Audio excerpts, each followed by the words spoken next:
Evolution को लेके update क्या, स्टूडेंट के नए क्वेश्चंस क्या और कौन से नए इवोल्यूशन के सब्जेक्ट खुले हैं, इस पर भी बात करेंगे और किसका क्या अपडेट है ये भी ठीक से बात करेंगे। अच्छा, स्टूडेंट का लगातार क्वेश्चन है 10th क्लास सोशल साइंस को लेकर। जरा देखना 10th क्लास सोशल साइंस 15 अप्रैल को होता है। मैं आपको बता देता हूँ 80% कॉपी अब चेक हो गई हैं। 80% कॉपियां चेक हो गई हैं। ठीक है, सैटरडे को थोड़ा खुला, मंडे को चला। इवोल्यूशन जब एक बार स्टार्ट होता है तो इसमें संडे मंडे नहीं होता है, फिर टीचर एक्स्ट्रा एक दो नहीं आते, बाकी जो आते 50% वो कंटिन्यू करते हैं।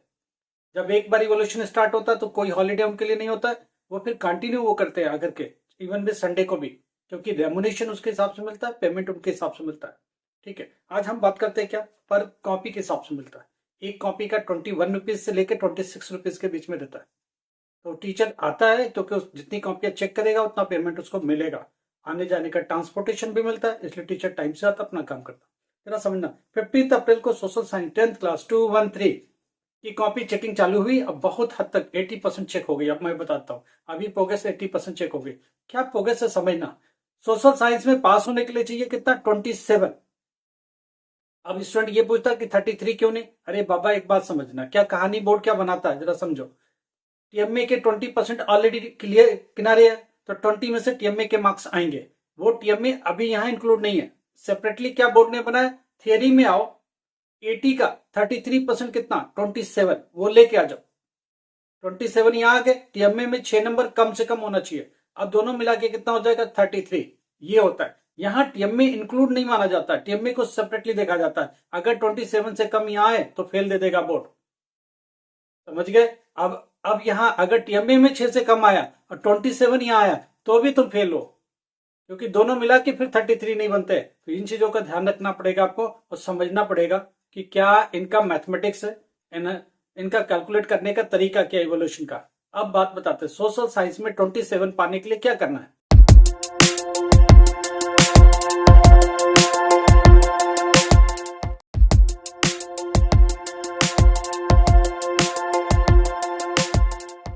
क्या करना पड़ता है समझिएगा बात को।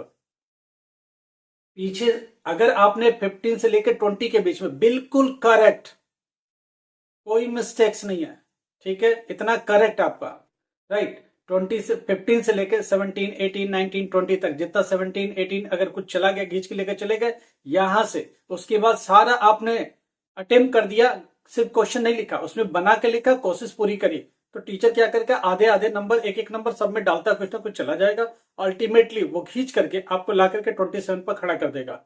सोशल साइंस में प्रॉब्लम थोड़ी होती है, एक तो पास होने का 27 क्राइटेरिया, प्रैक्टिकल नहीं है इसमें, ये भी एक क्वेश्चन है। दूसरी सबसे बड़ी बात, लिखना बहुत पड़ता है। फायदा भी है उसका, फायदा ये कि स्टूडेंट कुछ ना कुछ बना के लिख देता है। अगर लिखने वाला साइंस का होगा तो आप कहानी नहीं लिख सकते, दूसरे सब्जेक्ट में नहीं लिख सकते। सोशल साइंस में कम से कम कुछ बना के तो लिख ही सकता बच्चा। तो इस तरह इसके फायदे भी है, मगर ऐसा नहीं है कि आपको सिर्फ 15 लिख के आपको दे देगा, 100% फेल करेगा वहां। 15 के आगे गुंजाइश नहीं है आपके पास। देखिए 15 से लेकर 20 के बीच में सही रखिए, उसके बाद सारे क्वेश्चन अटेम्प्ट कर डालें। एक दो नहीं भी अटेम्प्ट किए तो चलेगा, 80% भी अटेम्प्ट किए तो चलेगा। बना के लिखा, थोड़ी समझदारी से लिखी तो आधे आधे नंबर भी टिकाता चला जाएगा टीचर। अगर मान लो 60 नंबर तक का सही हो गया, राइट, उसके बाद कम से कम 20 क्वेश्चन ऐसे जिनको अटेम्प्ट किया, तो टीचर यहां से क्या करेगा, गुंजाइश कितने के 10-11 नंबर लेना है, आधा आधा नंबर भी देगा, किसी में एक दे दिया तो कुल मिला के कितना 27 तक पहुंचा देगा टीचर। तो समझने की कोशिश करो पास होने का तरीका होता क्या है। अब आते हैं, बच्चा मैथमेटिक्स की बात कर रहा है 10th क्लास 211, जो पेपर 24 अप्रैल को हुआ था। 24 अप्रैल को ये कॉपियां खुली हुई है, कॉपी चेक हो रही है। इसमें क्या कहानी हो रही है समझना। मैथमेटिक्स बहुत सीरियस सब्जेक्ट है, साइंस एक सीरियस सब्जेक्ट है, इसमें जबरदस्ती के मार्क्स नहीं मिलते। एक बात बहुत क्लियर रखो, मैथमेटिक्स में कुछ भी जबरदस्ती का नहीं मिलता। मैथमेटिक्स में पास होने के लिए कितना चाहिए, प्रैक्टिकल और थियरी, 10th क्लास की बात हो रही है 211, प्रैक्टिकल और थियरी मिला के 33 चाहिए, प्रैक्टिकल और थियरी मिला के 33 चाहिए, राइट। प्रैक्टिकल में 13 आ गए तो थियरी में कितना चाहिए, 20 नंबर चाहिए। अब 20 नंबर कहां से आएगा, 20 नंबर में आपने 16 बिल्कुल सही किए, 3-4 नंबर की अगर गुंजाइश रही, समझना बात को। और किन्हीं क्वेश्चन में जाके फार्मूला लिखा, किसी में फार्मूला लगा के एक स्टेप उसकी वैल्यू रख दी, सॉल्व नहीं किया, तो इसी कंडीशन में फार्मूला रखने का आधा नंबर मिलता है, एक पहले स्टेप की वैल्यू रखने के आधे और नंबर मिलते हैं। तो एक नंबर ऐसे करके कई क्वेश्चंस में आपने अटेम्प्ट कर डाले हैं। ध्यान से एक बात समझना, 15-16 का बिल्कुल करेक्ट मैथमेटिक्स है। उसकी बात ये गुंजाइश है, मैथमेटिक्स में बना के लिखने की गुंजाइश बिल्कुल नहीं होती है। आपने फार्मूला लगाया, एक स्टेप की वैल्यू रख दी, तो वहां से आधे एक एक नंबर मिलते चले जाएंगे। फार्मूला लिखने के आधे नंबर मिलते हैं, एक स्टेप लिख के अगले आधे नंबर मिलते हैं, तो एक एक नंबर ऐसे करके अगर 8-10 क्वेश्चन में कुछ ना कुछ फार्मूला लिखते चले गए, वैल्यू सिर्फ रखते चले गए, तो भी आपको मिल जाएगा और उससे आप पास हो जाओगे। तो ये होता है फार्मूला। हर चीज हवा में नहीं मिलती है, फ्री का भी नहीं मिलता है। बना के मिलने की संभावना किसमें होती है? हिंदी में। हिंदी में अगर मान लो लिख रहे हो, शुरू के 10-12 नंबर के क्वेश्चन सही लिखे, बाकी बना बना के लिखते हो, क्योंकि हिंदी एक लिटरेचर सब्जेक्ट है, इंग्लिश एक लिटरेचर सब्जेक्ट है। लेटर फॉर्मेट ये सब छोड़ करके बाकी चीजों में बना के लिखा, समरी से आंसर निकाल के लिखा, थोड़ा सा अपनी तरफ से इन्वेट करके लिखा, तो भी आप पास हो जाते हो सारे अटेम्प्ट करने पर। यह ध्यान रखिएगा, जब हम लोग कॉपियां चेक करते हैं तो ये चीज दिमाग में रहता है, और उन टीचरों से सब्जेक्ट अलग अलग सब्जेक्ट टीचरों से जब बात करते हैं तो उनका भी तरीका यही होता है। हम लोग एक सब्जेक्ट लेके बैठते हैं, साइंस है, मैथमेटिक्स है, फिजिक्स है, ये सब लेके बैठते हैं, साइंस डिपार्टमेंट में होते हैं, तो हम लोग अपना कर रहे होते हैं, साथ में दूसरे रूम में वो सब लिटरेचर वाले टीचर कर रहे होते हैं, उनसे हम लोग बात करते हैं, आपको क्या क्राइटेरिया देगा, आपको क्या इंस्ट्रक्शन है, वो अपनी बात बताते हैं। यार हम लोग तो बस देते चले जाते हैं, आधे आधे नंबर एक एक नंबर ऐसे बढ़ते चले जाते हैं, इस तरह से बच्चे पास हो ज्यादा से ज्यादा निकाल देते हैं।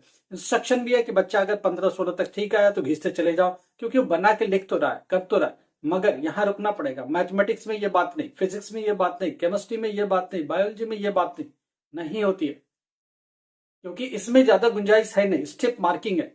इसमें फायदा क्या होगा? एक स्टेप का फार्मूला लिखा, दूसरे स्टेप पर जाकर के आपने वैल्यूएशन कर दी, तो एक नंबर आधा आधा नंबर कम से कम फार्मूले का आधा तो मिलेगा ही। तो इस तरह 10 क्वेश्चनों में अगर किया तो 4-5 नंबर की गुंजाइश बनती है। ओके, और भी हमको बात करनी है होम साइंस 12th क्लास 3-2-1 30 अप्रैल 30 अप्रैल वाली। ये कॉपी अभी पहुंची है बेटा, अभी खुली नहीं है। मेरे ख्याल से 12-14 तक खुल जाएगी, 14 तक खुलेगी या 15 तक खुलेगी। जैसे खुलेगी आपको हम रिपोर्ट इसको करेंगे। अच्छा, केमिस्ट्री की बात कर रहा था कोई बच्चा, केमिस्ट्री 29 अप्रैल को कॉपी बेटा पहुंच गई है, अब खुल रही है। अभी कंप्यूटर पर डेटा चढ़ता रहता है, बारकोड उसमें लगता है, फ्रंट पेज हट जाता है, वहां बारकोड लग जाता है, आपका नाम और रोल नंबर, नाम फादर नेम में सब वाला पेज हट जाता है। एक क्या होता है देखना, एक सीधे से एक बारकोड वहां चिपका दिया जाता है, समझ रहे बात को? एक बारकोड चिपका दिया जाता है, उसके बाद वो कॉपी एवोल्यूशन के लिए जाती है। समझ में आ गया? तो आईटी वालों को पता है कि ये बारकोड किस रोल नंबर के अगेंस्ट है। तो आपका नाम क्या है, फादर नेम क्या है, मदर नेम क्या है, इनसे कोई लेना देना नहीं है। आपकी कॉपी पर कहीं कुछ दिखता नहीं ना, ठीक है? एक पेज ऐसा जिसमें रोल नंबर दिखता है, डेट दिखता है, सब्जेक्ट दिखता है, इसके सिवा कुछ भी नहीं होता, ठीक है? अब आते हैं अगली बात पर।